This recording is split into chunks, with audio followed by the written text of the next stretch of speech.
November 4th, 2017, going live again. And it's good to be with you. And I hope you're having a good day, and I hope you feel encouraged, and I'm thankful.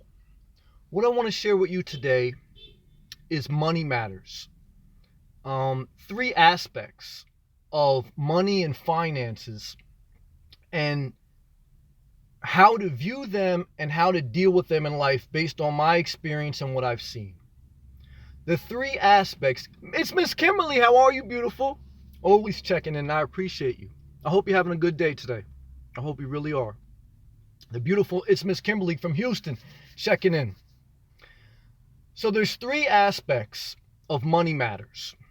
There's income, there's expenses, and then there's life equity. Equity means what you build up over time. Often referred to in a savings account or a mutual fund, but there is a thing that I am calling life equity. And that's the three aspects of money. It's how much you make, how much you spend, and life equity, how you enjoy the fruits of your labor. It has to be, those are the three pillars of what you need to be conscious of when it comes to money matters. And money does matter. And you know who will tell you that money doesn't matter? Someone who either pumps, money doesn't matter, the love of money is evil, and the love of money is evil. I want to be very clear on that. But then as soon as they say that, the collection plate comes around. Or they say, God wants everybody to be prosperous, but their congregation is poor, and the pastors are living high on the hog. And we've already addressed, statistically, 80% of Americans live paycheck to paycheck. So 80% of the congregation doesn't have money to give. All right? And so you don't help them by telling them to give. You help them by teaching them money. It's a shame that in a beautiful country like America, where we have greatly funded public school systems and people spend thousands and thousands of dollars on college loan debt, that people don't know how. I was never taught how to balance a budget. I was never taught in school and all this. I was never taught how to balance a budget. You learn algebra, you learn science, you learn all that, but you don't learn how your income and your expenses have to be balanced, and how you have to always account for life equity. Meaning, some of these financial gurus, all right, they're rich. Once you're at a certain level of money, you can preach hard-nosed, all you got to do is work hard and save. We all know that, okay? So you're not changing the world by saying that. And once you're at a certain amount of money, you can take so much risk, it doesn't even matter if you lose a couple million. What I want to share with you is that a lot of these financial gurus say, if you save $100 from the time you're 25 to the time you're 70, and you put it in a Roth IRA and it compounds interest. Yeah, everybody knows that, B, okay? So one is, that doesn't help the average person, okay? Because the average person isn't doing that. And two is, what that doesn't account for is any life equity. What about your years from 25 to 70? You know how many people I see all over, but specifically in Florida, they've worked their whole life, saved, then they finally retire, and they don't even have the physical strength to go canoeing, to go surfing. They have a great pension, but they don't have any life equity. And I've seen the opposite. I've seen young people selling everything, moving in a tiny home or car, and they forget about income. And they think, I'm going to live now because I'm going to get old. You have to balance all three pillars, all three aspects of finances. How much you make, your income, how much you spend, that's your expenses, and then life equity, enjoying the fruits of labor as you go. That balance, that triple play, those three pillars have to be well balanced in order for you to succeed, in order for you to live a good quality life, not just later, but now, etc. So the first part of it is income. Income, how much you make. You can never get around that. You always need income coming in. Doesn't matter how simple you live. I've said it before, I live out of my car, I live out of one bag. You can't get any simpler than that. And let me tell you something, you still need income. Because you do not want to live on dirt cheap land in the middle of the West and just roll around your van, then get out, look at desert, and go back to bed. What kind of life is that? That's not a life. That's no life equity. They forgot that pillar. It's more to life than just finding somewhere where you can camp for free. Don't be misled. Okay? So in addition, you have to hopefully get to the point in the life, and there's going to be a part of your life where you have to pay your dues. You can't get around that either. You have to work jobs you don't want to work. That builds character, that builds perspective, and that builds work experience. Okay? And staying in the workforce is wisdom. That's how you build up a resume. You don't drop out and then decide, later on you're going to try to get back in. You have to stay somewhat consistent. Consistency over time builds up your pay and your value to the workforce. And so income is always needed when you're old and when you're young. And as you get older, it's the less you have to offer to the workforce, because the more your physical body deteriorates, and then yes, you have mental, yes, you have everything else, but your energy levels may not be as high, etc., etc.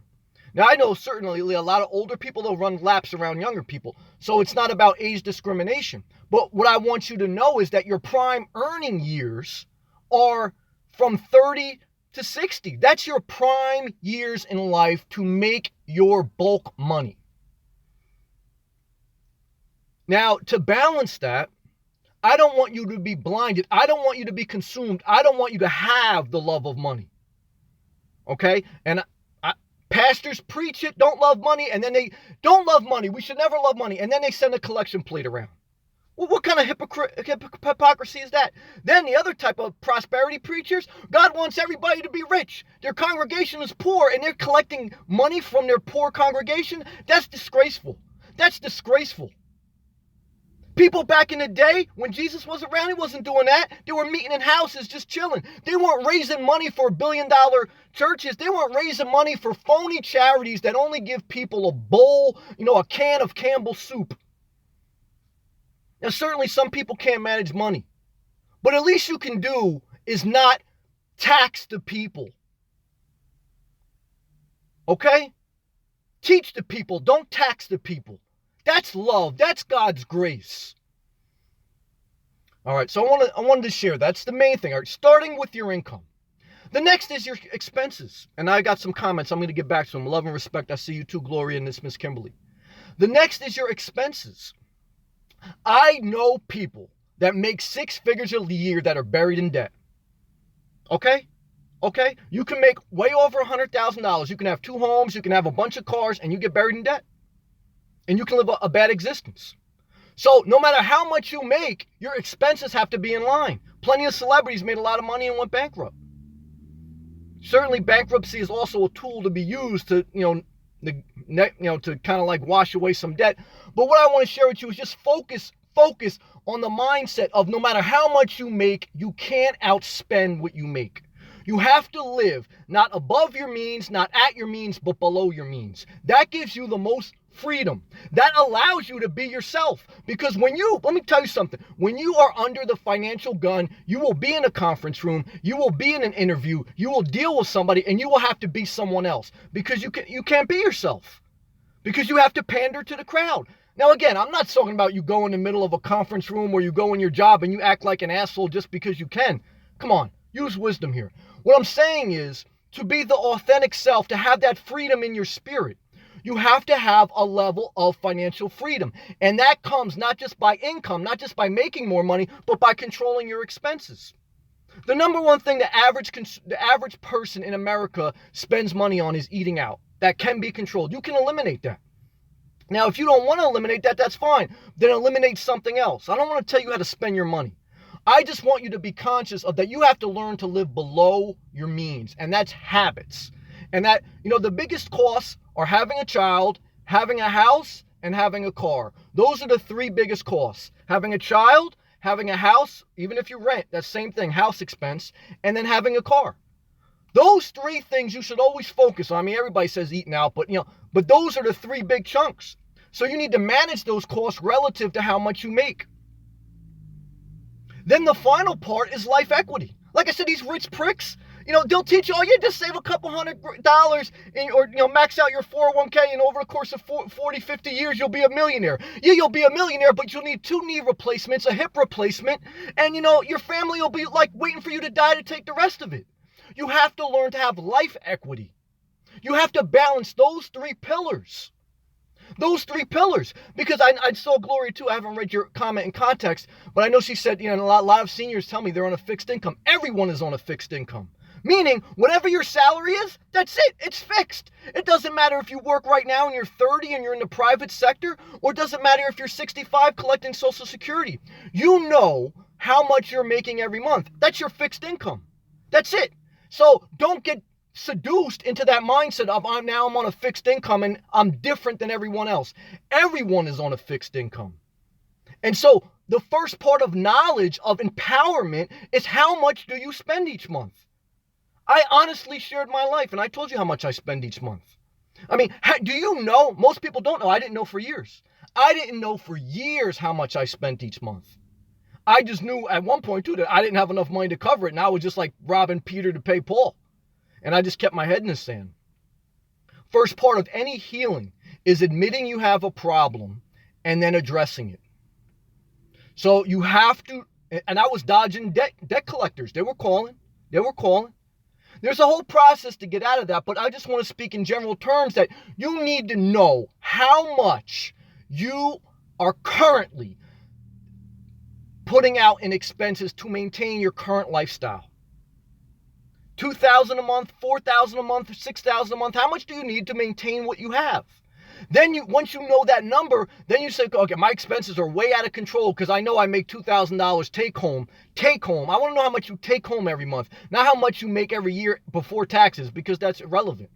How much do you take home each month versus how much are your expenses? That's the general parameters of a budget.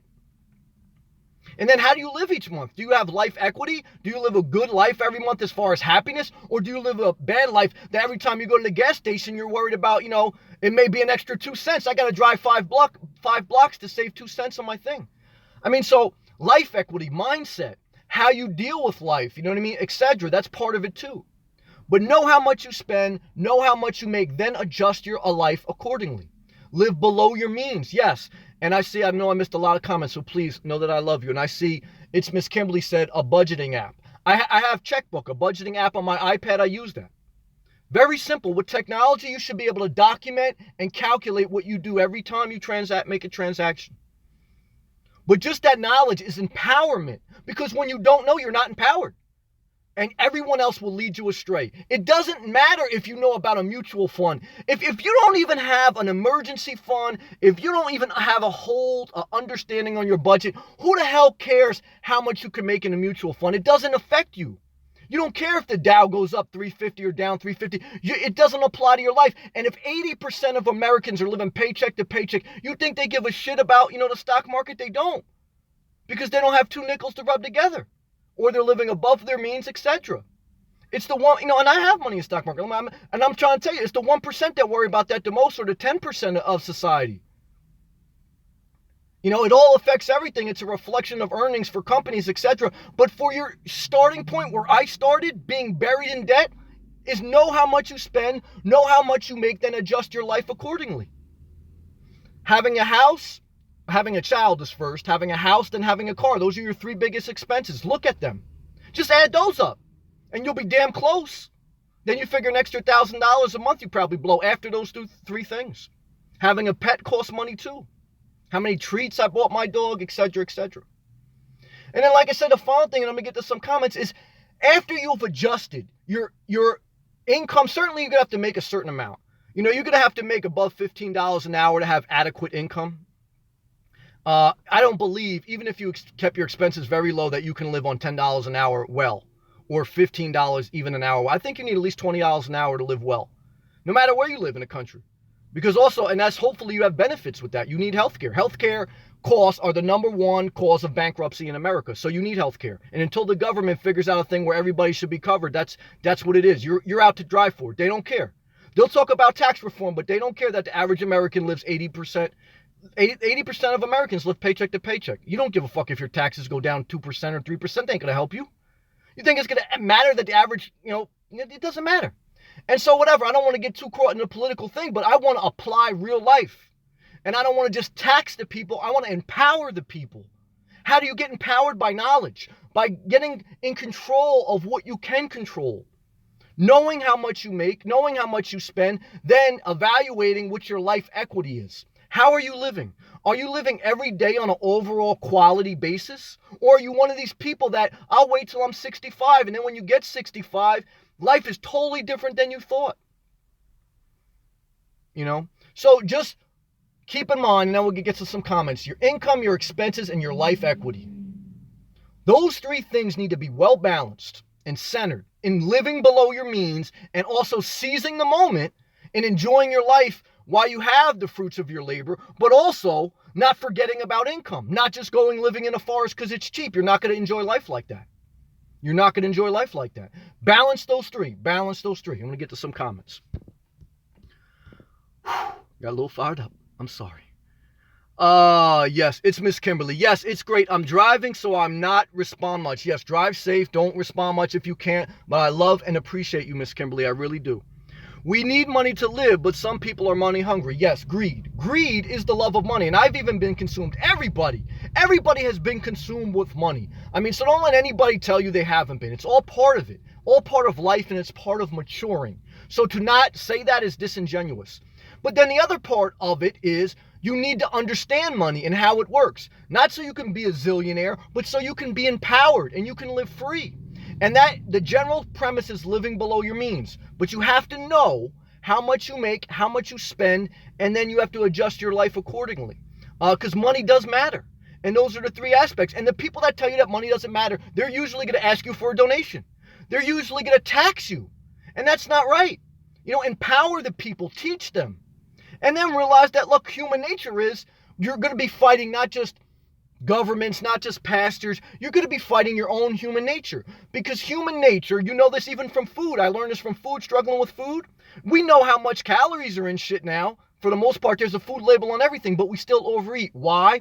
Because you are not at war with governments and different entities. You're at war with flesh and blood. You're at war with yourself on a daily basis. That's why we need daily reminders on focus, on principles, on structure, because you're at war every day with yourself on what to eat, on what to spend.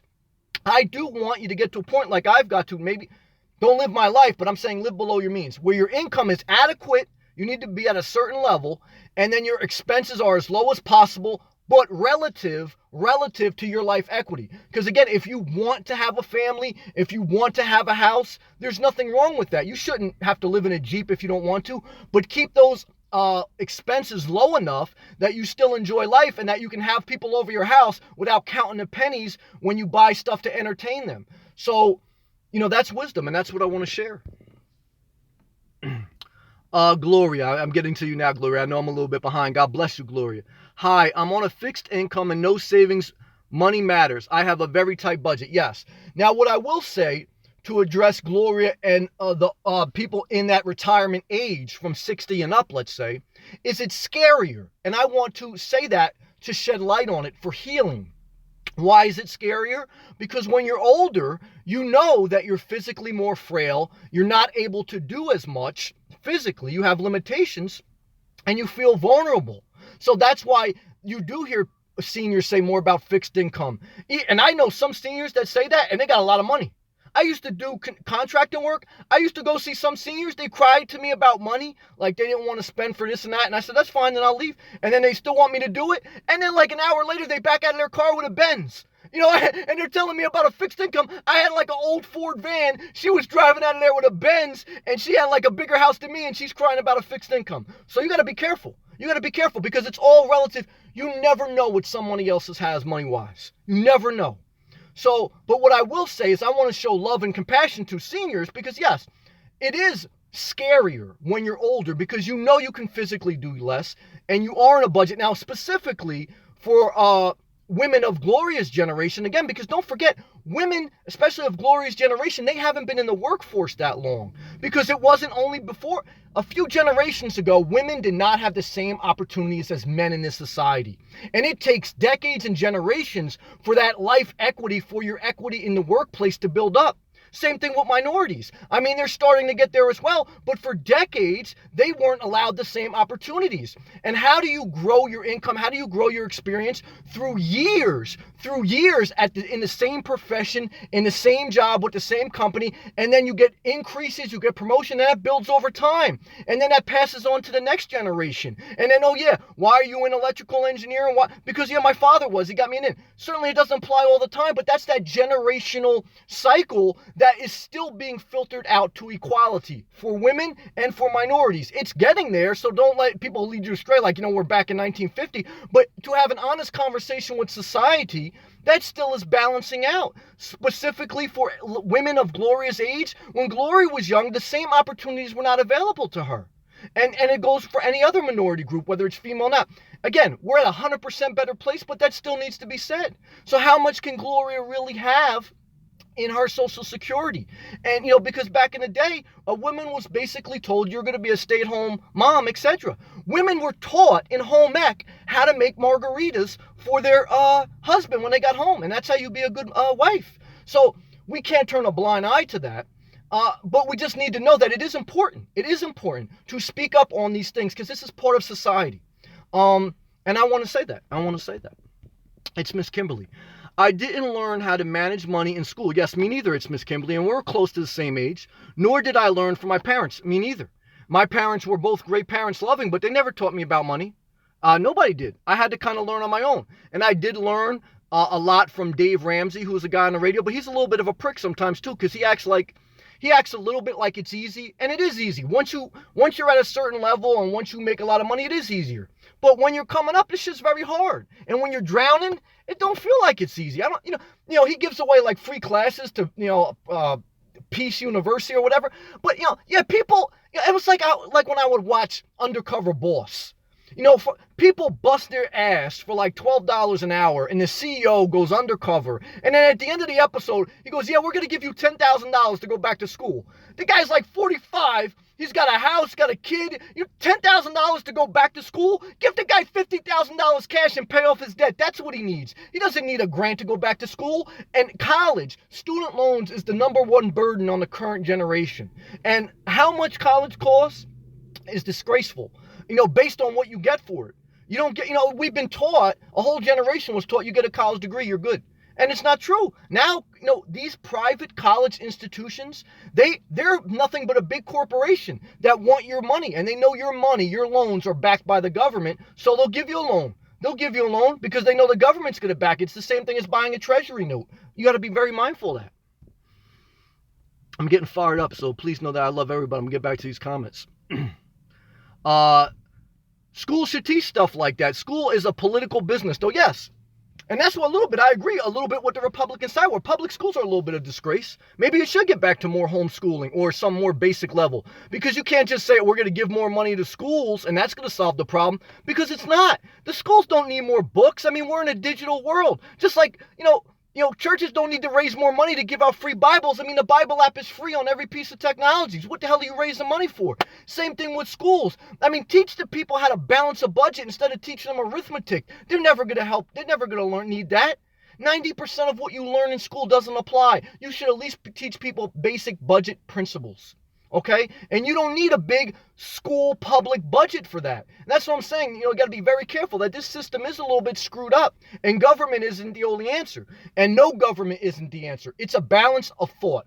You need some level of government. You need some level of private sector. But the people need to always think for themselves. And they need to empower each other through knowledge, through teaching, and through encouraging. I mean, and then, it is what it is. Gloria, I can budget $200 to camp and see some things interesting during the summer. Well, yes, that's wisdom. That's that life equity. It's not just about saving a bunch of money and not enjoying life. You have to balance that. And the older we get, the less we can physically do. So Gloria, I tell you, go, enjoy. There is something healthy too to seeing different things. That's healthy for your mind and healthy for your life perspective. Travel will teach you more than a lot of books will teach you. That being said, money isn't everything. I was reading an article yesterday about a billionaire in the 70s who he made his money off big oil. his grandson was kidnapped and they cut off his ear and they wanted like millions of dollars. And the grandfather, who was the billionaire, the richest guy in the world at that time, he didn't want to give them the money. He was a very shrewd, tough businessman. And so he had began to worship the dollar. And I mean, he was greedy. So I will tell you this from personal experience too. We may not ever be billionaires, but you will get to a point if you work consistently and you keep your expenses low that you'll make more money than you spend. Then you have to be careful that you don't get consumed with it. Because what happens when you make money and you spend less is then money burns a hole in your wallet. And you get discontent by having money just sit in savings. And then here come all the financial gurus. They want to tell you, put your money to work. This is how you put your money to work, etc., etc. And statistically, they may be right on some things, but you know what happens? Everyone has a plan till they get hit in the mouth. Let the stock market go down for 2 years straight. People, even though statistically over time the stock market goes, people take their money out. And what were we taught before the financial crash? That housing always goes up. Now we're taught stock market always goes up. You never know. There is no guarantees in life. That's why you have to live below your means, keep a certain amount in emergency fund. If you want to take a risk with certain amount for investments, that's up to you, but just make sure that's a smaller percentage than your nest egg, etc. And then you also have to live life in between. You know, it's not just about waiting for some magical time. There's never the perfect time. You have to balance those three parts of your thought process. Legend. I'm Legend Go. I'm gonna call you Legend. What's up, brother? I know we were talking earlier. Hi, Sam. Hello, brother. Just checking in and already hearing great advice. Keep going, brother. Thank you, Legend, and thank you for adding your powerful perspective on my video early. You added a good balance. That not only do we have to be creative and brave and know when to speak up, but we also have to use wisdom and know when to tame the tongue and be quiet. It's all wisdom. It's a balanced perspective. I agree with that, brother. It's Miss Kimberly. 3 laugh out loud emojis. You're right about the fixed income. Yeah, I've been through that. It's Miss Kimberly. Yes, we talked about there is a budgeting app. Oh, you know, now with your phone or with your iPad, you can budget everything online with an app. Very simple. You put the expenses in there. It does the conversion for you. Gloria. Most of the $200 went to Kennel, my dog. Yes, dogs are expensive. I did the math when I had my dog. I probably spent about $400 a month on her. I spoiled her. I mean, but I loved her. She was a blessing to me. I mean, I bought her a lot of treats. You know, if I averaged it out with the treats I bought her, with the food I bought her, with all the bowls and all the toys, I would try to get her a toy, you know, at least once a week. And all the vet shots and, you know, license that you have to, I mean, it's at least $200 a month to have a pet. A dog specifically, if you're going to really do it right. You know, like I say, number one expenses, having a child, having a house, and having a car. You could put dog as number 4 because dog is like a small child. In my experience, no doubt. Now, and back to Gloria's comment, now he goes where I go, and I can broaden my fun in the summer. Then money goes back to my utility bills. Yes, and so utility bills they're part of that gnawing, every month they like jam you with like $50 here, $70 there. And yes, now you can take your pet with you, but you just have to be mindful of, I'm not sure your situation if you're traveling in an RV or van, that if you're not in a mild climate, if it's too hot or too cold, you have to have a certain amount of heating or cooling depending on your dog to keep them in a good environment. And that's the only thing I caution someone that is thinking of living full-time out of their car, van, or RV with their animal. You have to be mindful of, there's going to be times where you leave the vehicle and you have to make sure that they're in a healthy environment. Because I can't tell you how many fucking times I see like people in the middle of summer leave their dog in the car and they go on the fucking thing for like an hour to go shopping. I mean, I get pissed off about that. How the hell can you do that? So same thing, especially if you're going to live out of a car. You know, what if you need, you know, you have to a couple hours go to work, or what are you going to do when you go to work? What are you going to do when you, what are you going to do when you go to work? If you live in your car, what are you going to do when you go to work if you have a pet? I mean, you have to put them in a kennel. And if you're retired, then you have to realize there's going to be certain time you need just for you. Why? Because that's healthy. You can't spend every moment with your pet. Now, I used to love my pet. I used to spend almost all the time. But what I've learned is you need a little bit of time for yourself. If not, you're going to resent your pet. You need some time for yourself. So, make sure that you can set that situation up where you have that time and your pet is going to be safely in your vehicle. Good comment, though. I juggle dollars by the season. Yes, every season is different, and it is harder as we go. But keep going forward. Gloria, you're a very intelligent woman. I love your mindset. I see it in the comments. So, I know you get it. Linda, hey to all. Hey to you, Linda. Love and respect to Linda in Florida. Legend, Same for me. Went into engineering because my dad and uncles were engineers. Yes, I mean, my dad was never an engineer. He was an electrician. I took it a step further with my generation, and I don't speak to my father anymore. But my grandfather, who came from Italy, he was a janitor. And then, my father got into the union as an electrician, and then I became an electrical engineer through my own studies. So opportunities and success builds over time, and that's a generational thing. And again, that's why women and minorities are a little bit behind the eight ball on average. There's certainly some women that are CEOs and some minorities that are CEOs, but you have to be fair that it took generations. I mean, just in the 60s and 70s, basic civil rights legislation was passed. So that takes years to filter down because, what was Trump's father? Trump's father was a millionaire real estate investor. You don't just become a million state real estate investor just by chance. A lot of times, things are handed to you. Who else can get $1 million loan from their father to start a business?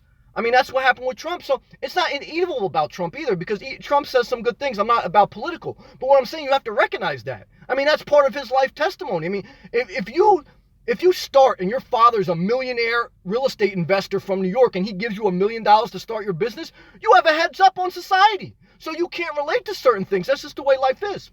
That being said, Clintons were just as messed up too, because they have a lot of money, with their foundation, and they played the game too. So it's not about one side or the other. Please, always think for yourself. Everybody's playing the game. Everybody's playing the game. That's why I'm saying that this is like net neutral for that. What I'm trying to do is get you to think for yourself, and I'm trying to think for myself. Living below your means is the wisdom, because even these big players that we're talking about, when you're living so high in a hog, you got to keep making money, and that's why you do cutthroat things. You know what I mean? Because, even when you're at the top level and you're in the 1%, what happens is you want to stay there, because now it's an ego thing. It's a greed thing. And so a lot of people do that. Even if they have good intentions, they compromise their integrity. And we see that on all sides of the political spectrum, okay? All sides. And with all people, all genders, all races. This is, again, a human nature thing, not necessarily a particular person thing. I do not buy for people I don't with money I do not have. Yes. I mean, look, that's why I have a problem with, a lot of the churches collecting money. As a church pastor, the one thing you got to know is 80% of Americans live paycheck to paycheck. So that means 8 out of 10 people that sit in your congregation, they're broke. And so you to sit there and tax them for what? Do we really need a big church? Do we really need free Bibles? I mean, the Bible app's on everything. We can meet in each other's houses. Do we really need, so at some point you have to say, what do we need? Just like me, do I really need a big house? So, it's all relative, and certainly you need certain funds for certain things, but a lot of these charities, doesn't even matter if they're religious, the Red Cross, how many times are they going to tax the people after a hurricane? What are they doing with all the money they collect now when there's no hurricane? They already get money from the government, from FEMA. But as soon as a hurricane or a natural disaster hits, they'll play some sad-ass music, they'll put a 1-800 line, and then they'll want to collect money. And then, same thing with these pet organizations. How many times does the ASPC or whatever that pet organization is, they show you a sad-ass commercial with a dog who's abused on the side of the road and send me your money, and they emotionally manipulate the people. And you think that money goes to the pets? A lot of times I don't think it does. I don't think it does. I'd rather you manage your money right and you live the example. And that's how you become a blessing. And that's what happens. These charities, they play to your emotions. And, the end of the day, 80% of Americans still broke. And not that they have to be, because in America we're blessed in many other countries. You have to recognize that too. So you have the opportunity here. But the opportunity has to come through, one, living within your means, watching how many kids you have, because kids are the biggest part of poverty. To raise a kid from 0 to 18 costs $250,000. So the more kids you have, the more chance you likely are in poverty, unless you already started way ahead of the game. And then the second is your housing cost. You have to watch your housing costs, whether it's rent or owning, or if you're going to live mobile. Watch your RV costs. Believe me, just because you live in mobile, I know plenty of people that overspend on RVs, so be careful there too. That's a depreciating asset. And then also college loans and your car. You got to be careful of all these things. And society now, it put a premium on for years. Like, you're so smart if you get a master's degree. But at the end of the day, I think a lot of people aren't smart to get a master's degree. Because you're in debt for $100,000 and you don't have an ounce worth of work experience. And then you get seduced and, all right, now I'm going to go back to get 20 more degrees. And it's like, you got all these degrees, but you got no money coming in. So you have expenses, but you don't have income. Remember the trifecta. It's income, expenses, and life equity. And when you have all these degrees, all that is expenses, because degrees cost money. We're in a capitalistic system. So every time you get a degree, what that shows me is you spent money. It's an expense. You're taking a loan out. Doesn't show me that you're smart necessarily. I give a lot of credit to people who get it, so I don't want to belittle degrees. And yes, on average, they make a little bit more than a person who doesn't have a degree, but it's all relative. Yeah, they make a little bit more than a person who has a degree, but they also owe a lot more in debt. So it's like it all balances out. Be very careful. Gloria, I saw the importance of a steady job early. Yes, having a steady job is important. It sucks sometimes, but you got to pay your dues to a certain extent. Don't let anybody lead you astray. I worked full-time since I was 16. Well, that's wisdom to understand the value of work. Even if at some point you can do your own business, you should know the value of it. Switched from a regular high school to a vocational school and studied health service. Health service is huge right now. And became an LPN. Worked one hospital 46 years. Well, that's wisdom. So you obviously made a good living for yourself, I would think, Gloria. Now, it's all relative, right? Because if you make a good living for yourself, but if you get a divorce and you have a bunch of kids, even if you have made a good living for yourself, it's not easy when you're older because, you got taxed a lot through life. So, but one is respect to you, Gloria. Respect, that's an admirable career, and it shows that you put in a lot of work. So respect to you. That's respect and love. Gloria, have to get a budget app. Yes, I have a budget app on iPad called, I think it's called Checkbook. But there's so many out there. But it just basically does the calculations for you. You put in how much you have in your account, and you add your income, and then you add your expense, and then it deducts it, and it just keeps showing it. And so you should be able to access that via your phone, via your iPad, or via your laptop, and that's wisdom. Gloria, I sleep in my Jeep Cherokee. I rigged a awning for the side, $15. Yes, you can live very simply. And that's the encouraging part, and that's what I will give people who really birthed the nomadic movement. And I want to tell you something too. The nomadic movement didn't just start with Bob Wells. The nomadic movement started with the hippie generation.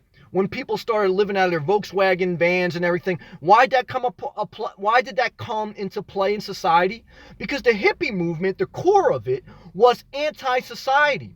It was that the government was sending us to Vietnam, the government was taxing us, the government wasn't giving us fair rights. Because, like I said, at that time, too, women and minorities didn't have that amount of rights. And so the hippie movement was a counterculture. And part of that counterculture was living in your car. Because what they realized was that if you take your expenses very low, you don't need a lot to survive. And this consumer capitalism world can be turned on its head.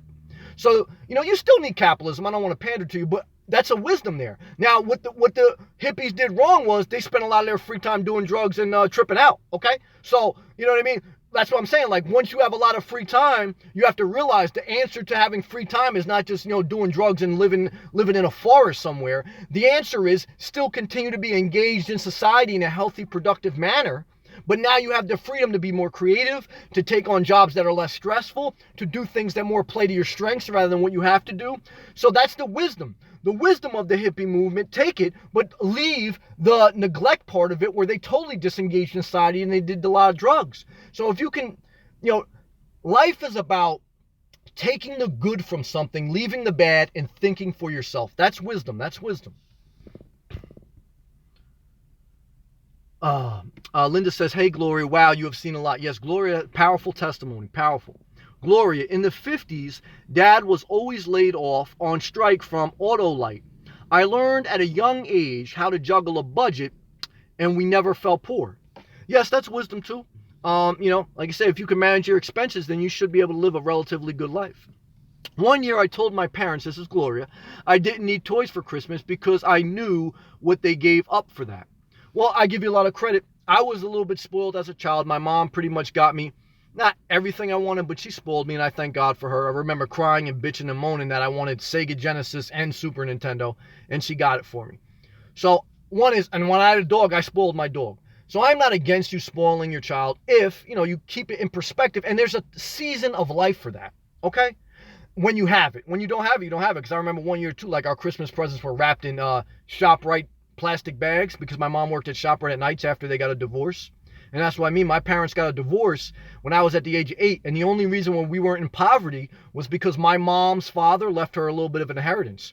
If my mom's father didn't leave her an inheritance and my mom got a divorce, She was never in the workforce. So because at that generation, women weren't engaged in the workforce, and so we would have been, in the poverty level very easily, because she was only working minimum wage at ShopRite during the nights, and then working during the days as a substitute teacher. So, like I say, if you don't have that, you have to be careful, and you just have to be mindful of the different parts of history, how they roll into another, and then what you can do to control your destiny. Tech and vocational schools are the way to go. Yes, if that is part of your gifts, if that's part of your strength. And when you're young, you don't know. You have to trial and error. Not everybody's called to be in a vocational school. Not everybody's called to be in a college. You have to learn to develop your gifts. So what I say to young people specifically is live below your means and don't have kids until you're at least, 27. That's my advice. Now, it's not easy, because when I was 22 and having sex, you think you're going to tell 20, you're immature, and your hormones are racing, and you haven't been beat up by life. So it's tough to tell kids that. But that's the overall message I would tell a young adult. We're getting better. People are having kids at a later date. So what I would tell a young person is, you don't know what you want to do yet. And so don't spend a lot of money in college. Don't necessarily go to tech schools, but be involved in the workforce, get certifications when you can, and live below your means. Don't have kids and live below your means until you're around 27, in my opinion. Do what you want. That's my opinion. Linda, my dad gave me too much money. I was the only girl. $80 pants, not good to this day. Money and me bad. Well, again, every good parent wants to spoil their child. I spoiled my dog. There's a scripture that says, when your child asks for a fish, do you give them a rock? Certainly not. So like a child, you're going to want to bless your children if you can, anything within your means. So I'm not one of those Scrooge McDougal guys that teach finances that, tell your kids to learn when they're young and get them working, and come on, B, come on. Life equity, right? Again, there's three aspects of financial health. There's income, there's expenses, and there's life equity. It's a blessing to spoil your children. It's a blessing to be a blessing, but just in balance, just not out of balance. So that's the counterpoint, is I certainly don't want you to live like so frugal that you look up and you're 65 and you worked your whole life, or 95 or whatever. You worked your whole life, but you know what? You're a fucking tightwad. Now, a little bit I'm cheap, but not to the things that matter. Not when it's about quality time, not when it's about living a well life, not, you know what I mean? So I want you to just understand. That's why I say I don't co-sign cheap living. I co-sign living below your means, but living rich. There's a difference. Don't end up in a desert without an understanding of this. You need income. Manage your expenses, and then live a good quality life. Life equity. Linda. Oh, that was Linda. I apologize, Linda. I was reading. Thank you, Linda, for that comment. Gloria was divorced, raised 2 kids. See, that's the thing. Divorced, raised 2 kids with no support on $10,000 a year. Talk about tight budget. Yes. See, that's the thing. You can make great money, but you get divorced, half of your money goes whatever way it's going to go, and you have 2 kids. Doesn't matter if you make great money. You can make $150,000 a year. You get divorced, half of that's off the table, and you have 2 kids. You're right back into the poverty level, basically. You're one of the 80% of Americans living paycheck to paycheck. And here you are, you're working your ass off. You're trying to raise 2 kids, as hard as that is. You got the financial burdens of the world. Then you go to church, and the church is telling you got to give 10% to God, and they're driving off in their Benz, and they're giving out free Bibles left and right. Nobody needs a free Bible. And then the Red Cross wants you to donate $1 so they can give out a blanket to somebody who got hit in a hurricane. Then the ASPC shows you some sick dog, and now you got to save this dog. And then everybody's got their hand in your pocket. Learn to say no, too. That's what I say. Learn to say no. Be the example. Learn to say no. Everybody's got your hand in the pocket. Be careful out there. It's Miss Kimberly. Reminds me of this skit on Kanye's College Dropout album. He says, I may be broke, but you know what I got. Those degrees. Sarcasm. Yes. No, Kanye is very intelligent. He's a very creative genius. And I like Kanye. He spit a lot of good knowledge. One interview I remember, and sometimes he's a prick. I mean, come on, it is what it is. You got to call, he knows that. He even says, shout out to the douchebags, etc., etc. So he knows he is. But what I will say is he is a creative genius. And I love an interview that he gave. He said, everybody thinks being a creative genius is a blessing. And it is. The problem is you have all these things in your mind and you have to get them out. When you are creative, when you have an active mind, and he is on that genius level, as far as from the music and the arts perspective, to get all that out in a structured way without overwhelming yourself is very hard. I mean, it's almost like torment. That's why I say that people that are very blessed also have a lot of demons. It's the counterbalance. They also often say too that genius and insanity, there's a thin line, and that's true. That's why I preach mind, body, soul. Why do I, tell you about, you need to go to sleep at the proper time, have the good sleep cycle, eat the right things, stay active. Why do I preach mind, body, and soul? Why don't I preach just cheap living? Because you have to be well balanced. You have to have a good spirit. You got to have a good soul. You got to have good mental capacity, good physical capacity. You don't want to fucking be in the desert with Bob Wells and he's telling you you're going to be a squirrel in the afterlife, because that's what he preaches about, like reincarnation. I mean, it's crazy. And no disrespect to anybody who believes in that. But what I'm trying to say is you get seduced into that Jim Jones mindset. Somebody makes you drink the Kool-Aid. They tell you, I have all the answers for you in life. Live. That's what Jim Jones preached. He was a preacher from the West Coast and eventually got everybody to go down to Guyana in South America. His whole thing was, during that hippie movement era, was that we're a counter society. And he even preached too that we're different than society because I want all races to join my church. And that appealed to a lot of minorities. So he got all these people together because he was preaching counter culture, that it doesn't matter what race you are, what religion or whatever, just come follow me, okay? I'll teach you and we'll live off the land. That was his promised land down in Guyana. He got everybody down to Guyana. They had no income. They were working for him. They tended hard days. They tended the land to get their food. They thought they were going to be in the promised land, and they were in hell. And then he kills them all. He kills them all. He believed in equality. You know what type of equality he believed in? Putting a bullet in the back of your head and making your kids drink Kool-Aid poison. That's the sick part of the world, when you don't think for yourself and when you don't earn your own income and when you don't do for yourself.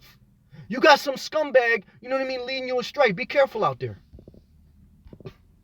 It's Miss Kimberly. But a trade school gives you something to always fall back on. Yes, trade schools are wisdom. My mom did have what do they call it? Cosmetology. I'm not saying it right, but she had a degree in, doing hair and makeup. She didn't like that. After she got the degree in that, she realized there was too much gossip in the salons. So she went to her passion. That's what I mean. You're not going to know your passion right away. But she got the degree. She did have something to fall back on. I think that's wisdom. It's Miss Kimberly. Cosmetology. Thank you. It's Miss Kimberly. And I still think of you all the time. You taught me a lot. And so she didn't like that. But thankfully, when you get a degree in a technical field, the good part about that is you're usually not overspending on it. So, a college degree in like business, like I was listening to somebody, they spent like $150,000 to get a master's degree in business. Oh, what the fuck did they tell you? They didn't tell you, and they don't even have a job. You didn't learn business. You got screwed. You know what I mean? So be careful. Now, you get the degree, but then you also have to realize you don't know your passion yet. Just like my mom, what she found out her passion was singing. She enjoyed singing, specifically gospel music, but she enjoyed singing. It spoke to her creative spirit. The problem with that is a lot of times in the creative space, there's not a lot of money. And that's why a lot of times people end up doing things they don't love because you get caught in a lifestyle that you have to maintain. And then once you have children and once you have a mortgage, it's hard to get out of that cycle. That's why I tell you, the biggest thing you can teach young children, don't have a kid too young and live below your means, period. Until you figure out your passions. It takes a while and it changes. And sometimes your passions don't have a big payoff. I always love, being inspirational, being a motivational speaker and being a pastor. But I never fell in the trap that I'm going to do that full time. Why? Because I don't want to tax the people. When you're a pastor full time, you got to tax the people. You got to tell me, give me 10%. Because if I'm going to do this full time, you got to pay me. And your message changes. You have to pander. Because you have to give the people. I remember being in a church meeting. And there was some asshole in the church. And basically the leader of the church said, well, we can't rebuke this member because they're the biggest donator in our church. And we need that income. That's what he basically said. And that's what happens. I'm telling you, I've seen behind a closed door. Not all churches, but no matter what, when your church grows to a certain level, the only way you can structure a budget is you depend on certain people that give a certain amount. That's why certain churches want to know who's giving what. And they want your name on it so they can document it. And part of it is for their tax purposes. And part of it is so they know, who to pander to. And then before you know it, your whole message changes. You can't speak boldly anymore. You got to pander. And so just be careful. And that's why you got to be suspect on some charities, man. Legend ago. I'm going to just call you Legend. Legend, without mentioning the charity, but I know of individuals going abroad with ridiculous expense accounts that abuse the trust given to them at this, and this is true. Amen. Legend just backed it up. And I've seen it too. Not just in religious organizations, but in pet organizations, in every organization. Why? Because organizations are run by humans. Humans get greedy. And so part of living below your means is learning to discipline yourself, learning to be content, because you can always get more. You can always get more. And until you learn that principle, that's the number one thing that should be taught in school.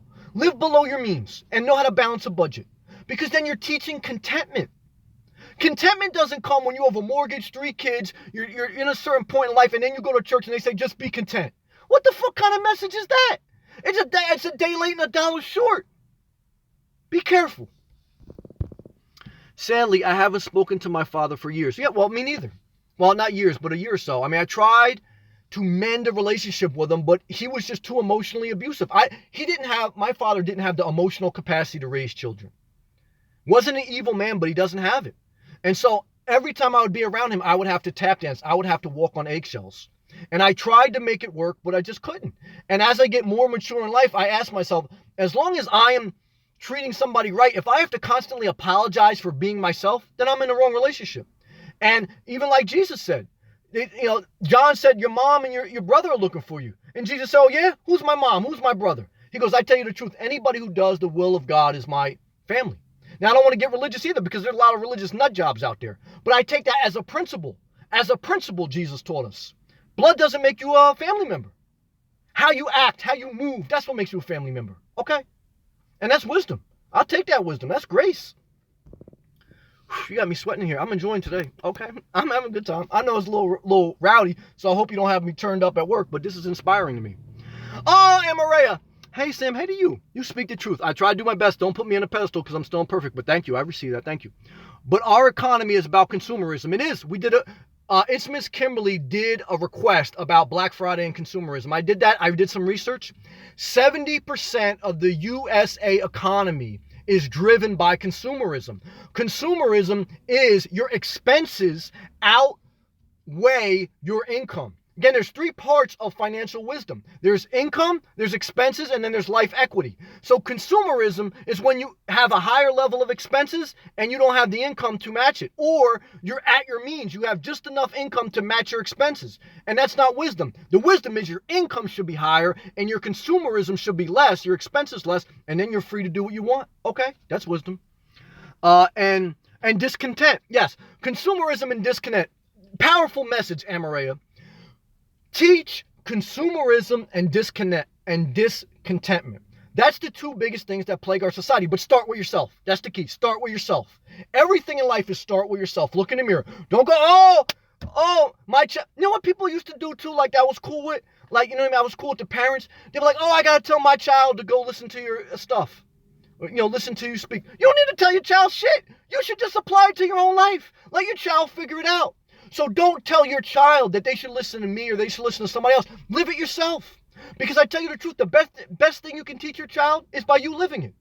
If you live a life that isn't driven by consumerism, and if you're content, that's all you got to teach. We did a live session that don't try to save the world, save yourself. When you are an example to the world, that's how you save the world. Okay? Not by sitting in your room, watching politics, watching all this shit and saying, how can I change the world? That's like a dead-end street. You change the world by being the change you want to see. There was like songs about that, and people never got that shit. You know what I mean? We Are the World songs and all that, be the change you want to see, and then we're still in the same cycle. Start with yourself. It's difficult to resist the forces. Yes, it is. That tell you how to live. Hollywood, etc. Yes. Hollywood, etc. Yes. Advertisement. That's what it is. Now, Hollywood movies, even especially, they have embedded messages, advertisement messages to the people. Like E.T. with Pepsi, etc., etc. Even like, music videos aren't popular anymore because of the internet, but music videos in the 90s, they started to have advertisements embedded inside the music video. you'd see your favorite artist with something in their hand, like a phone or something. And that phone, it wasn't like their phone. It was an advertisement company that wanted to show you to promote Nokia, promote Motorola, or promote whatever, Samsung now. So there are embedded messages constantly in media. And you have to be very mindful of always critically thinking for yourself. Because these, even like the Cameron diss, like he even said it like on an interview, why'd he respond to Mace? Before he did, what he did was he reached out to YouTube. And he said, look, I'm going to respond to Mace no matter what. But I want to know if any of you can give me a deal on it. And YouTube has an agreement with Cameron. They said, we'll give you $70,000 if you do a Mace diss within 48 hours. And that's where Dinner Time came from. So you see, you have to be mindful, like even like street people that you think like are doing it for street reasons, they're doing it for money. Everybody is capitalizing. Everybody. Be careful. I agree with that. Powerful comment, Amareya. Legend. When in engineering, some of the biggest backstabbers I knew were supposedly Christian. Yeah, I don't put anything in like that. Somebody tells me they're Christian, somebody tells me they're Muslim, somebody tells me they're Jewish. I don't care. Somebody tells me they're atheist. I don't care. I know who somebody is by how they move. And that's it. And that's how I don't care if you're an atheist. Now, I believe in Jesus Christ. I believe in his example, and I believe in the Bible in its context. I boldly say that. But I don't care if you don't. I care on how people move. And I try to live what I believe. That's the best way to get my message out there. So, you know what I mean? I've seen scumbags of all different types. And I've seen good people of all different types. And that's why I believe God bless me. I've allowed me to see that. And then so what I just do is I just move how I move. And I connect with other people that move in their way. And if they don't, then goodbye. And it's love to them. I don't wish any harm upon them. I don't want we're in like just war. God bless. I keep it moving. I got my own stuff to worry about. Gloria, consumerism is based on wants, not needs. Agree. Selfishness and dreams of being what you aren't. Oh, that's powerful. Gloria, that's powerful. Yes. See, consumerism, and it got me a little bit too, so I'm guilty. And thank God, I was able to free myself through the grace of God. Consumerism. You buy that car because you want to impress that girl. I did that. You buy the clothes because you want to look good in the party. I did that. You buy the jewelry because you want to look like you've made it in life. I did that. So now you've put up this whole mirage of somebody you're not. And then you get lost in life. And I did that. I'm the most free now because I've totally, I'm just who I want to be. If I want to wear jewelry, if I want to get dressed up, I will, but I don't. So it's like that freedom is key. And consumerism will make you become someone you're not. And then you get so deep in the cycle, just like obesity, like I did. It's fun for a while to get caught in consumerism. It's fun for a while to get caught in overindulgence. But then you get so far into debt, you get so far overweight, that it's hard to get out. And then you're like, fuck it, I might as well just keep going. So I have compassion. I understand the game of being in debt and then being overweight. It's the same thing. Because weight is a deficit game. Okay, your calorie intake is more than, you're burning off of it. It's the same principle. And that's why if you can understand that structure and that you're wrestling with human nature, then I believe you have a shot. And then through God's grace, hopefully you can be better. Will we ever be perfect? No, none of us are perfect. The goal in life is not to get blinded by trying to be perfect. The goal in life is to try to be better. I always say, if you have a goal, you may not reach 100%, but if you get 90% better, that's a win. If you get 10% better than what you are now, that's a win. Anything is better than being the same. If you're growing, even if it's a little bit better, it's better than nothing.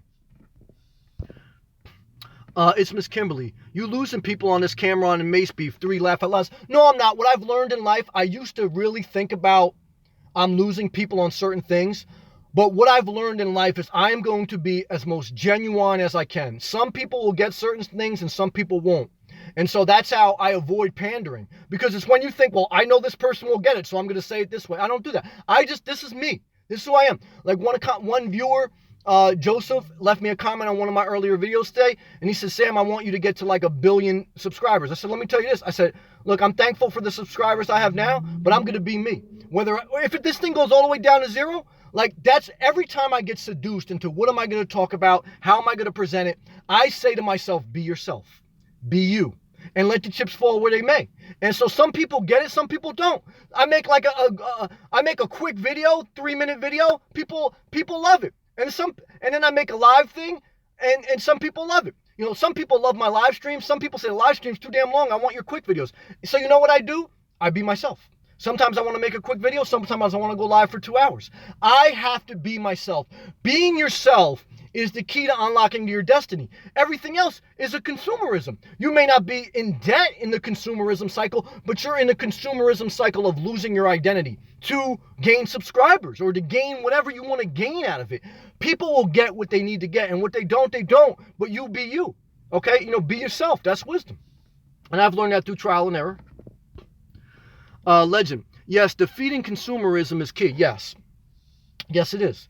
We're caught in that cycle. Goon Loso. Connect, respect, and love with the heart through the thing. Support here from 203 New Haven, Connecticut. Goon Loso always showing me love from Connecticut. You better believe that I love and respect you as well. You better believe that. Powerful, man. I got the Jeep Renegade. Everything sweated up. It's fogged out in here because I'm excited. I'm passionate, man. I love to get into this. And so, this is really the key. This is the key to unlocking your freedom to a certain extent. And to being engaged and being empowered in your finances and paying attention. And that will give you a greater platform to find your passion and to live your dream. And just now, what I feel is in simplifying my life. I feel that freedom. I feel that opportunity. And that's really inspiring to me. And I have inspiration. Doing creative things is inspiring to me. It's fulfilling to me. And if I was buried in debt and I was working 2 jobs, 3 jobs like I have in the past, you think you have time to be creative and follow your passions? Hell no. You're on that rat race. You're on that consumerism. So you got to be careful. Oh, hey, Deb. What's up, the Greater Bibby? Just popping in for 5 minutes. Then I got to go. Hey, Sam. Hey, the whole. Hey, Deb. Love and respect to you. Love and respect to you. Yes, we were just talking about money matters. The 3 aspects that you always need to be mindful of with finances. It's the income you make, it's the expenses you have, and it's balancing those 2 with life equity. But your income should always be greater than your expenses. So you have to understand what you're expending each month, and then you have to figure out how what you're making, and then you got to get your expenses low. You got to cut some shit out and sell shit, liquidate, consolidate. I never met, talk about like downsizing, simplifying your life. In my personal experience, everybody isn't meant to live out of a car, but I never have met anyone yet in my journey that has regretted downsizing. That's powerful. Powerful. I have yet to come across someone that says, you know what? I regret downsizing my life. I regret simplifying my life. I haven't met anybody. Again, everybody's not meant to live out of a car, but living simply and living a downsized, consolidated life, I think it's wisdom. I think it's wisdom. Maria. So many messages out there to fill you with fear. I agree with that. Fear does control the people. I agree with that. You don't have enough money for retirement. Yep. And you know who's telling you that? Financial bankers. There are, Fidelity and all these, and I have some accounts with them. But financial bankers are the ones telling you that you don't have enough for retirement. So you need to come see them so they can tell you what mutual fund to put in. And who's the other people too? Politicians. Politicians using Social Security and using taxes, not for the benefit of the people, but to get them emotional, one side or the other. And this shit is so convoluted that you don't know if a law is good or bad because there's so much junk in it that you don't know who to believe. And the chances are, by the time everybody gets in your pocket, it ain't going to matter anyway. And that's what I'm saying. There's certain things you can't control. There's no way you're going to know what's in a bill that a government passed as far as every little bit and how it's going to affect you. And there's no way, there's no way you should just blindly listen to a financial advisor. You have to be engaged in both. You should be engaged in politics to a certain degree, and you should be engaged with, financial teachers and financial literature. But the basic principle always goes down to living below your means, managing your income expenses, and then having life equity, enjoying the ride. These financial guys, they'll have you planning for the future, and then you just your whole life's gone. Your kids don't want to spend time with you anymore when you're in your 70s, okay? So, yeah, you save by not, doing something, but they don't care about you anymore. I hate to say that. They do. But you know what I'm saying? This is real life. And then, just got to be careful. You just got to be careful. Think for yourself. Live, balance those things. Income, expenses, and life equity. Balance that out. Very powerful. Very powerful. Legend, nearly 400 subs, and I'm confident you will stay you. Yes, pray the God's grace. That's my main goal. From what I've seen, your channel is unique, and I love to hear your opinions. Thank you. Every encouragement to me matters. I'm not trying to people. I'm self-confident. I'm going to do me regardless, but the encouragement matters. Connecting with positive people matters. And not in a way where I want you to serve me. No. I want you. If you want to start a channel, if you want to do something, I want you to do you. I want my job, like I said, if I'm doing my job right, it's to empower you so you can go out there and do your own thing. Whatever it is, it doesn't have to be YouTube, just life. Just life. Not sitting here preaching a message that every week you got to come and give me some of your money, give me your time, and you need me to survive. You don't need me. You don't need anybody. Now, certain people will unlock the magic inside you, the inspiration inside you. But if they're a real leader, if they really care for you, their job is to light that fire inside you, not so you can sit there next to them for the rest of their lives, but so that you can go out there in the world and you can spread your wings and that you can live your own life and define it for yourself. Not think exactly like Sammy, not think exactly like Bob Wells, not think exactly like a president. Think for yourself and be yourself and create your own life. That's a blessing. That's wisdom. Legend. Love the concept of life equity. Yes, that's a powerful concept. Is that, Sam, is that original? Good question, Legend. So when the Lord showed me that, when I felt I got that in the revelation, when I felt I learned that, let me just say that. I don't want to get too crazy religious, right? My mom had bought a condo on the beach. Okay? I don't know what it was for, around $100,000. And she's getting ready for retirement. She bought a $100,000 condo.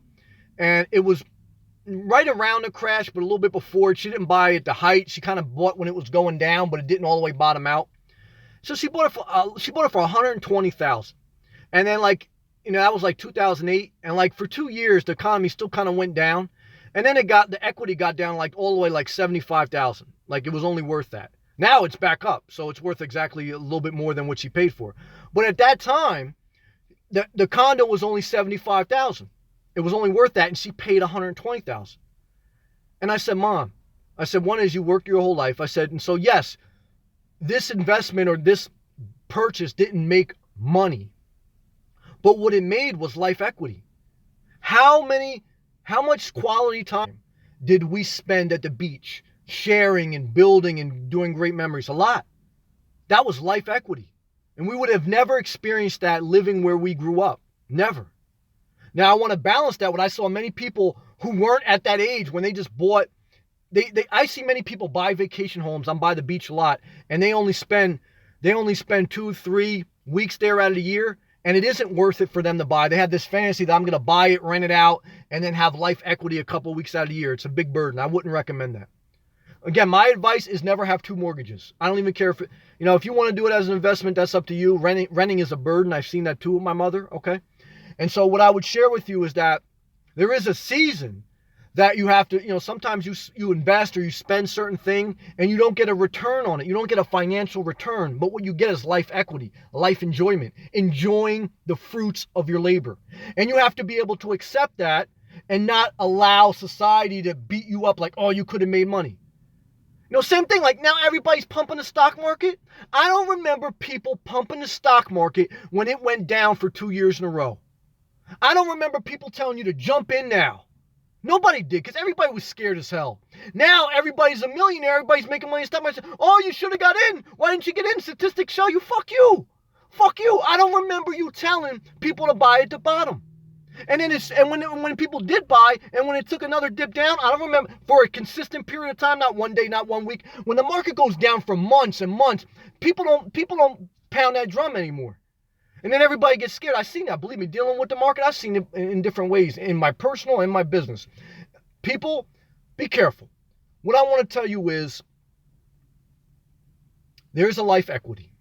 And if you are always looking for just return on your money, that's that greed. That's that love of money. Nothing wrong with wanting to make your money work. Nothing wrong with wanting investments. Nothing wrong with wanting business. You have to be business minded. But what I'm trying to tell you is don't get caught in that rigid mind of everything has to give me a financial return.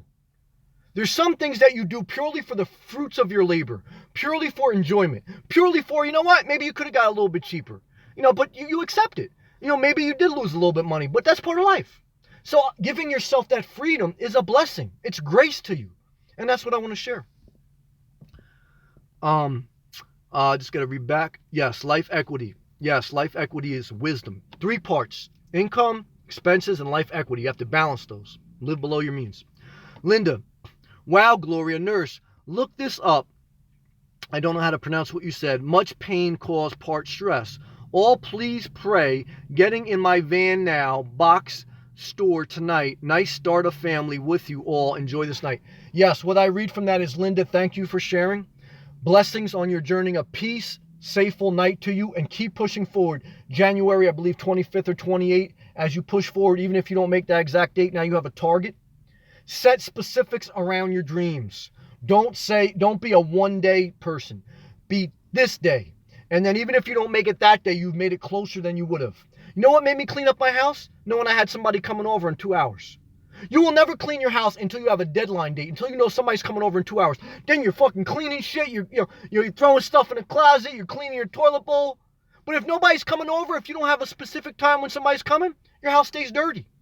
And that's the powerful lesson of having specifics around when you want to accomplish things, is that it lights a fire under your ass. And you need that. Blessings to you, Linda. Blessings. Deb, yes, we'll pray for you, Linda. Good. Prayers matter. I believe in the power of prayer. And faith plus works. That's what the Bible said. The Bible says don't just pray and forget. The Bible says you need faith and then you need works. And those two things are not competing against each other. They're complementing each other. So some people I met believe in the faith world. All they do, I'm going to pray. Well, fuck you, B. Are you also actually putting your ass to work? Are you also putting the works behind your faith? Because you'll see a blessed man or woman of God when you see someone who has faith and then who puts works into it. And they have that balance. They have that equally yoke. But you'll see a hypocrite when they have just faith. Or they have just works. They're so rigid they don't have any belief in magic. Or not magic, but they don't have any belief in miracles. You know what I'm saying? You know what I'm saying? Come on. Faith plus works. Not one or the other. Never forget it. Gloria. I get at least 3 mailings a week to get loans up to $35,000. Oh, yeah, they want to give you loans. They make interest on that. Banks love to keep you in debt. They do. I have one credit card for $1,000 for emergencies. That's wisdom. I can handle that. I agree. But $35K, laugh out loud. Oh, yes. $35K in debt is just too much. You never get out of that, especially at your point. No, excuse me. I mean, other than a mortgage or if you were buying a heavy purchase, I'm not going to say never debt. I mean, I have a loan on my car at 0% interest. But even that's a risk, you know. I'm not going to lie to you and say you never, for a house or for a car, you're going to take out a loan on average. There's certainly people that don't, and so I understand that, but the average person is, so I don't want to pander. The average person is. So what do I tell you? Whenever you do take out, you better make sure it's well below your means. Not just the payment, but the amount you're taking a loan on versus your income. Again, managing income versus expenses. Because I don't want you just living on in a $1,000 used car your whole life just because you're trying to live below your means. If you're making, $50,000 a year. If you're making 50, 100, whatever, 1,000 a year, and you can afford a $25,000 new car, I'm okay with that. But is that your only expense, or do you also have a $250,000 mortgage? Then you got to be careful. So it's all relative. It's all relative. But yes, the bottom line is debt is not sustainable in many instances. But I'm not one of the people that preach that you'll never take on debt. You will take on debt a little bit in most cases. Most people will never live out of their car full time. Now some may, and do them. But I have to be fair in understanding everybody's life journey, including which was once my own. Deb says, yes, I procrastinate. Yes, I mean, we did a video. Moon Dancer requested a video, a live feed on procrastination. How do you avoid procrastination? 1 is you set a specific date. 2 is you break the big problem down into small steps. 3, you visualize what you need to do. And then 4 is you take action. You take action. Legend. Can you see yourself in a van or RV or something similar? Good question, Legend. I mean, when I was down in Florida, I enjoyed my time first. I enjoyed the journey. I didn't rush. I enjoyed the journey, just as I am. The final part of that trip was I looked around once I determined what part of Florida I really like. And I looked at home bases. And if you get a home base, if you get a piece of land, in the community I was looking at, you'd have to have an RV. They don't want you to just park your car there and live in your car. So long term, I could see myself doing something like that. I don't want a regular conventional house again. But if I bought a piece of land or something like that, for that one was $75,000 and right on the beach. That's why it cost that much. So if I bought that, something like that, I would have to get an RV. But I have been looking at RVs. Now, I don't want to pull anything. The cheapest RV is a travel trailer. The problem with a travel trailer is you have to have a car to pull it. So if you don't have a car to pull it, you got to figure you spend another $25,000 on a pickup truck. So now you got a $15,000 travel trailer, but you need a car to pull it. You spend $25,000, and before you know it, you're right up to the $30,000, $40,000 range. I'd rather have like a Class C. I don't like Class Bs. To me, Class Bs are too tight. You might as well just have a van. And I like to go to Planet Fitness to shower. Class C maybe, and I would just park it there. So maybe like a Class C but Class C's brand new are 60 grand. So, you got a 75K piece of land, 60,000, you're right back to about 150,000 worth of debt, or at least money you're going to have to come out of your pocket with. So that's a lot of money. But as I get older, certainly I would look at something like that. I don't know how long I'll do this. I'm not going to say. But whenever, I'll just say this is the best answer to you. I do at some point maybe seeing me have something like that. But whatever I do going forward, it will always be under the mindset of I'm going to live way below my means. I could have kept my house before I sold it. And it wasn't above my means. It was probably just at my means or just below my means. But I didn't want to, too much waste. Whatever I do, again, whether I buy an RV or whether I buy a home base or however that equation works out, the principle behind it will be living below my means. And so I will manage how much I'm making, my income, you have to make income, and how much the expenses are, and then how much does the life equity bring me. And I will balance those three, and then I will make a decision at some later date. But that's my general thought process on that, Legend. Thank you for the question, brother.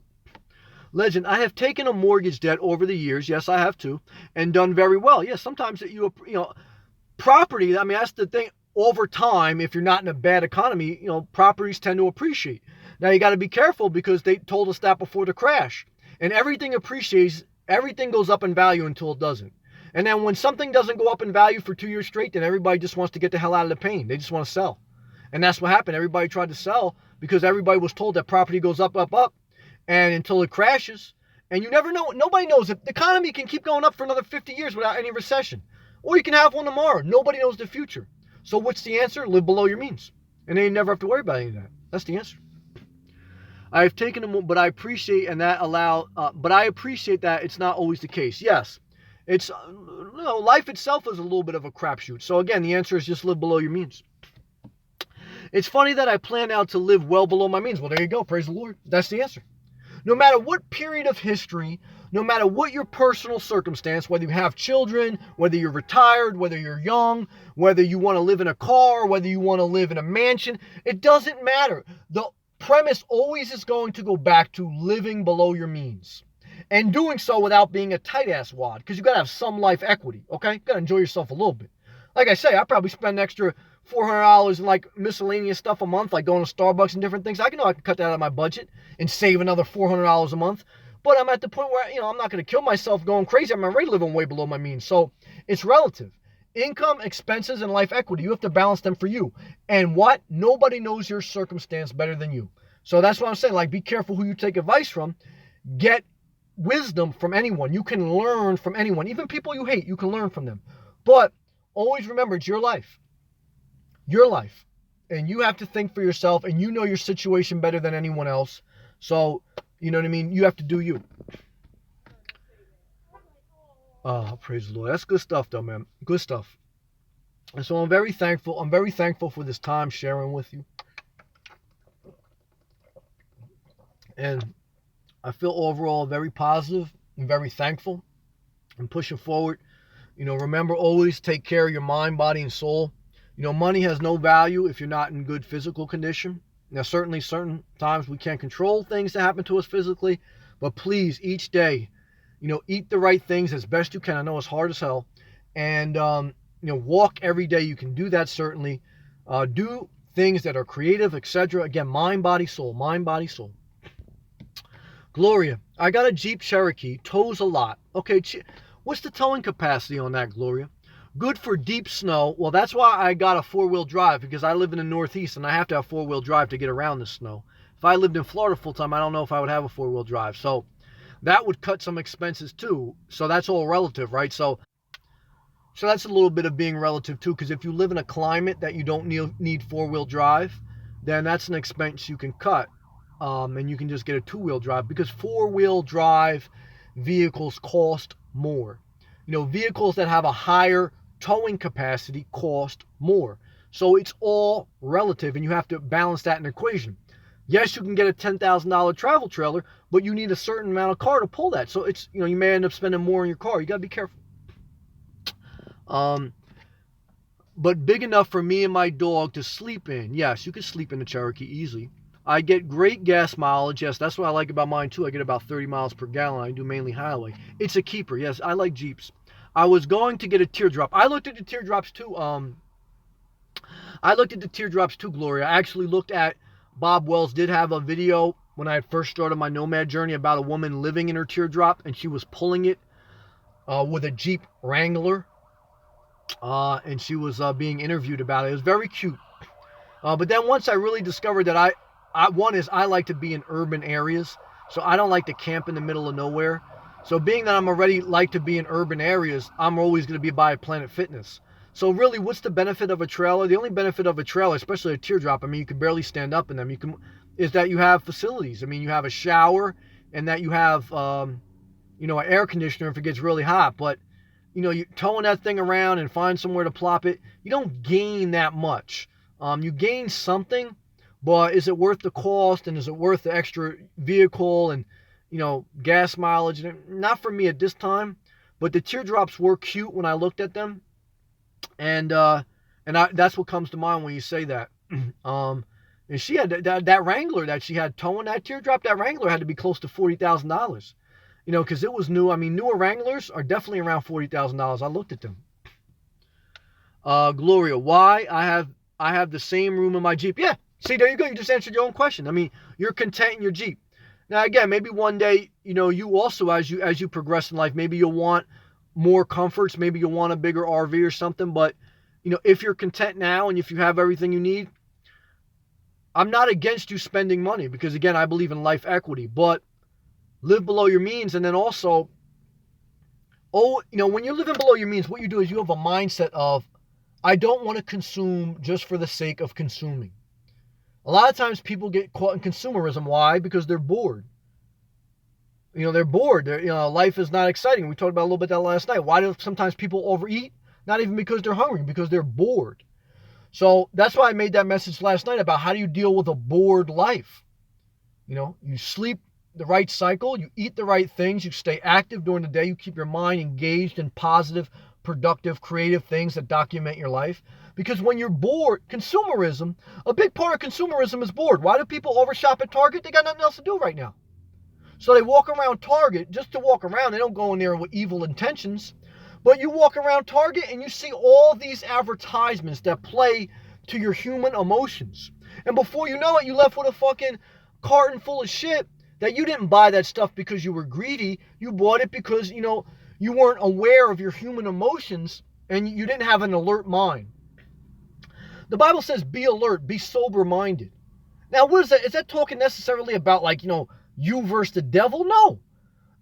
That principle in the Bible about being alert, being of a sober mind, that's so for every aspect of your life. Being very sober-minded and very alert, because at any time the devil can come like a thief in the night. It's not like Freddy Krueger the devil.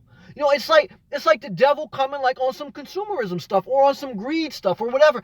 It's like if your mind isn't alert and aware, you'll get seduced into something that's unhealthy for you. Whether it's consumerism, whether it's food, whether it's a relationship, whether it's whatever.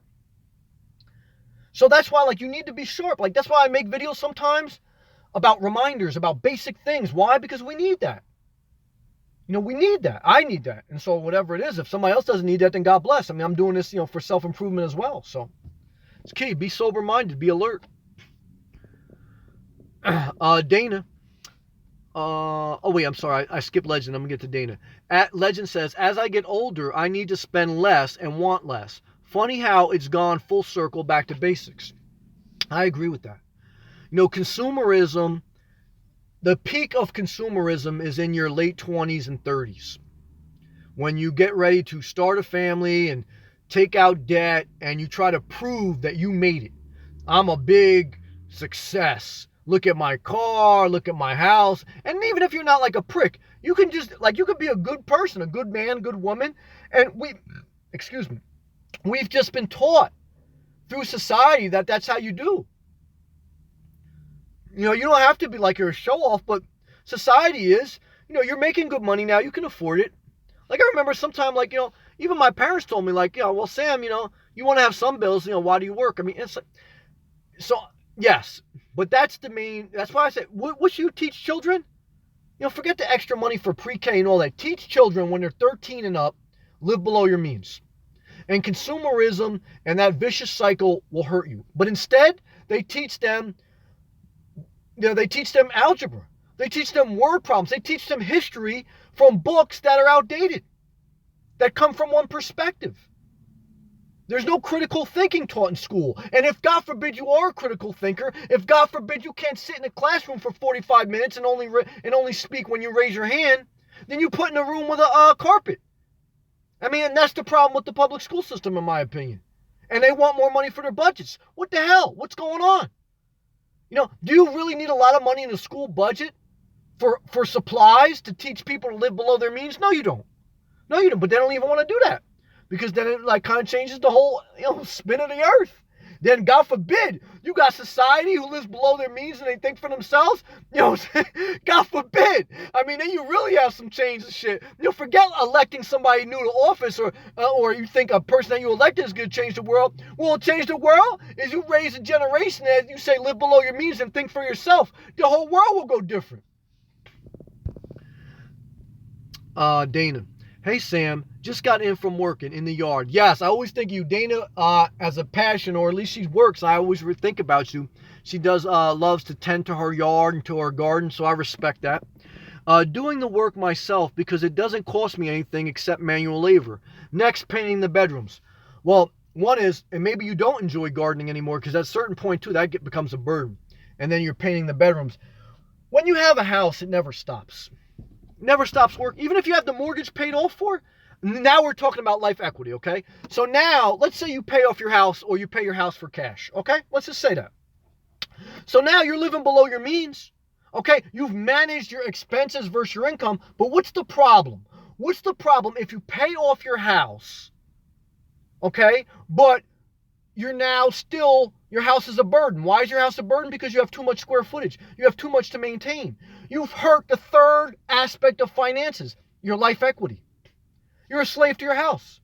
You have to tend that garden every day. You have to paint those bedrooms. Then a toilet bowl you're going to have to replace, and then a outlet isn't going to work, and a ceiling fan's bad. That's life equity. That's a burden. In my opinion, square footage, one person doesn't need more than 250 square feet. Two people, so that means if you had two people in one household, they don't need more than 500 square feet. Extra square footage, even if you can afford it, is a burden, not a blessing. And so that's part of that life equity. That's why that has to be part of that equation. I don't care if you pay off a $300,000 house and you have no mortgage. If you have more square footage than you need, you will destroy your life equity. And then that will take away from your creative space, and it will take away from your passions. And that's no good. Let me roll back here. Gloria, I want a quick getaway if needed, and I fixed up a shower, locked in a trailer. You're trapped in a situation. Yes, I mean, that's the thing. I mean, the more you acquire and the bigger the acquisition, the less mobile you are and the less freedom you have. So that's part of that balance of life equity. When you acquire, less freedom. So that's part of that. That's why I'm very careful now on how much I acquire, because I know it's going to bog me down a little bit. Dana, I want, excuse me, I'll put my hat on. I want it to look appealing to a buyer. Well, that's wisdom. And I want it to look appealing to the buyer. I will be happy to get rid of it. Amen. Amen, Dana. That's how I was when I got ready to sell my house. I mean, I dressed up a little bit. I already did a lot of renovations. But like I said, when you get ready to sell your house, I did that in a Selling Your House live stream. You got to expect a minimum of $5,000 to $7,000 you're going to put into it. Now, certainly if you could do a lot of manual labor, but just be mindful. And the bottom line is, Dana, I'm so encouraged that you are taking the steps. You're taking the steps to get you closer. Action, action. You're not procrastinating, you're taking action. And that's a blessing. And you are going to be able to sell your house. It's still a seller's market. So I'm hoping, believing, and praying that you're going to get the right buyer. That house will be a blessing for that buyer. And then you can move forward with your life. Dana, once you sell that house, what's your next step? What's your plan? Gloria, breathe, Sam, take a breath and some water. Yes, thank you. I get passionate, but for me, I'm inspired. So if I'm just sitting there doing my water, then you know I'm bored. So, but thank you, Gloria. Thank you.